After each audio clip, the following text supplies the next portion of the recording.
RC సెంటర్లో mega DSC చోటు చేసుకున్న అక్రమాలను నిరూపిస్తూ వైఎస్ఆర్ కాంగ్రెస్ పార్టీ నెల్లూరు సిటీ నియోజకవర్గ ఇన్ఛార్జ్ ఎమ్మెల్సీ పర్వతరెడ్డి చంద్రశేఖర్ రెడ్డి ఆధ్వర్యంలో యువత విద్యార్థులు మెడలో నల్ల కండువాలు ధరించి రీలే నిరాహార దీక్షలు చేపట్టారు। ఈ కార్యక్రమానికి నెల్లూరు నగర నియోజకవర్గ పరిశీలకులు కొన్రెడ్డి రంగారెడ్డి, వైసీపీ విద్యార్థి విభాగం రాష్ట్ర అధ్యక్షులు పానగంటి చైతన్య, వైసీపీ రాష్ట్ర జిల్లా నాయకులు, విద్యార్థి యువజన సంఘాల నేతలు, విద్యార్థులు, యువత భారీ సంఖ్యలో హాజరై నిరసన తెలియజేశారు। మెగా డిఎస్సీ అక్రమాలు, పేపర్ లీక్ నైతిక బాధ్యత వహిస్తూ నారా లోకేష్ రాజీనామా చేయాలంటూ విద్యార్థులు, యువత పెద్ద ఎత్తున నినాదాలు చేశారు। డిఎస్సీ అక్రమాలపై సిబిఐ విచారణ జరిపించాలంటూ డిమాండ్ చేశారు। యువతకు ఇచ్చిన హామీలో భాగంగా 3000 రూపాయల నిరుద్యోగ భృతి, విద్యార్థులకు ఫీజు రియంబర్స్మెంట్ బకాయిలు విడుదల చేసే దిశగా కూటమి ప్రభుత్వం కళ్ళు తెరవాలంటూ నిరసన తెలిపారు। చంద్రశేఖర్ రెడ్డి గారి నాయకత్వం, చంద్రశేఖర్ రెడ్డి గారి నాయకత్వం, విద్యార్థుల ద్రోహి, విద్యార్థుల ద్రోహి, రైతుల ద్రోహి, మహిళల ద్రోహి, వర్ధిల్లాలి జగన్మోహన్ రెడ్డి గారి నాయకత్వం, వర్ధిల్లాలి। అలా చదివేనా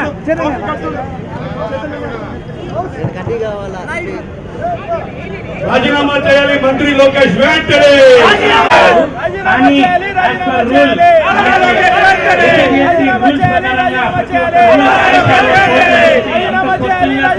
ఉంటది అదేవిధంగా ఒక డాక్టర్ కావాలన్నా కూడా కొన్ని విద్యార్హతలు ఉండాలా, కానీ ఒక టీచర్ కి సంబంధించినటువంటి ఏ రిక్రూట్మెంట్ లో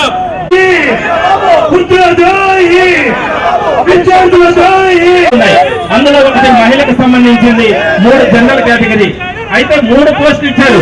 ఆ 3 పోస్టుల్లో ఒక అమ్మాయికి ఈ కూటమి ప్రభుత్వం మొట్టమొదటిగా ఎన్నికల్లో హామీ ఇచ్చిన మేరకు మొట్టమొదటి సంతకంగా మెగా డిఎస్సీ మీద పెడతా ఉన్నానని చెప్పి చంద్రబాబు నాయుడు గారు అట్టహాసంగా ఒక కొత్త పెన్ను, ఒక కొత్త పేపరు తీసుకొని ఆ రోజు ఆయన సంతకం పెట్టడం కూడా జరిగింది। అయితే మరలా వీరే కోర్టుకే ఇచ్చి ఆ డిఎస్సీని అమలు చేయకుండా 1 సంవత్సరం కాలయాపన చేసిన తర్వాత ఆ డిఎస్సీ నోటిఫికేషన్ ఇవ్వడం జరిగింది। డిఎస్సీ నోటిఫికేషన్ ఇచ్చిన మొదటి రోజు నుంచి రిక్రూట్మెంట్ పూర్తయ్యేంత వరకు కూడా ప్రతి అడుగులో కూడా అక్రమాలు, అన్యాయాలు, ఆక్రోధన ఈరోజు ప్రజలందరిలో కూడా కనపడతా ఉంది।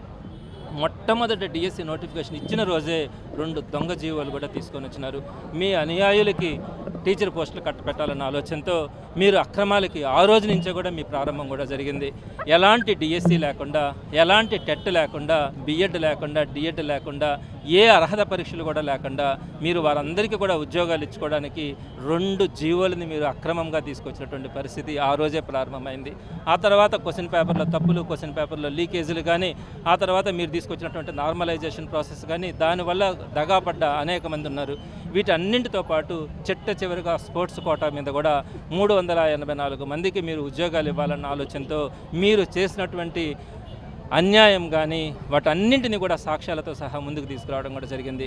జూన్ 4వ తారీఖున మీరు వెబ్సైట్లో స్పోర్ట్స్ కోటా కింద ఎవరెవరైతే అభ్యర్థులకు మీరు ఉద్యోగాలు ఇచ్చినారో ఆ డేటానంతా కూడా మీరు పెట్టినారు। జగన్మోహన్ రెడ్డి గారు డిమాండ్ చేసిన తర్వాత దాంట్లో ఆ 384 మందికి సంబంధించిన డేటానంతా కూడా డౌన్లోడ్ చేసి ప్రతి దాంట్లో కూడా ఉన్నటువంటి తప్పుల్ని, మీరు చేసినటువంటి అన్యాయాలని, మీరు ఏ విధంగా అయితే అన్యాయంగా మీ అనుయాయులకి అది ఏ రూపంగానైనా కూడా అమ్ముకోవడమా, లేకుంటే మీ మనుషులు కావడమా, వారికి ఇచ్చుకోవడానికి మీరు తీసుకొచ్చినటువంటి అన్యాయాలని సాక్ష్యాలతో సహా, సర్టిఫికేట్స్ ట్యాంపరింగ్ దగ్గర నుంచి అన్నింటినీ కూడా సాక్ష్యాలతో సహా మీకు ముందుకు తీసుకురావడం కూడా జరిగింది।